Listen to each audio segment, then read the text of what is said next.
ஓட்டுரிமை உங்களுக்கு ஓட்டு ஏதோ ஒரு காரணத்தினால உங்கள் ஓட்டு பட்டியலில் வரலன்னா நீங்கள் மறுபடியும் ஃபார்ம் 6 ஃபில் பண்ணி நீங்கள் கொடுத்து வாங்கிக்கலாம்.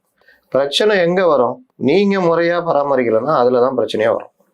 ஷிஃப்ட் ஆகிட்டீங்க, ஷிஃப்ட்டுக்கு ஏற்ற மாதிரி உங்கள் அட்ரஸை மாற்றி ஓட்டர் ஐடி ஃபில் பண்ணினா ஓட்டு இருக்க போகுது. ஷிஃப்ட்டும் ஆகிடுவேன், ஓட்டும் மாற்ற ஓட்டு வேணும் அங்கேயும் சொல்ல மாட்டேன். அவன் வந்து பார்க்கும்போது ஓட்டு இல்லைன்னு நீக்கிட்டு போயிடுவான்.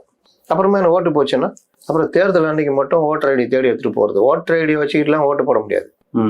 வாக்காளர் பட்டியலில் உங்களுக்கு வாக்கு இருந்தால்தான் போட முடியும். அப்போ வரை வாக்காளர் பட்டியல் வருஷத்துக்கு 2 தடவை வெளியிடுவாங்க. அதில் நம்மளுக்கு இருக்குதான்னு நீங்கள் அங்கே போய் பார்க்க தேவையில்லை. உங்கள் எபிக் நம்பரை ஓட்டர் ஹெல்ப்லைன்னு ஒரு ஆப் இருக்குது, அதில் போட்டாலே தெரிஞ்சிடும். எந்த பாகம், எந்த ஸ்கூலு, உங்கள் வரிசைன்னு எல்லாம் வந்துடும்.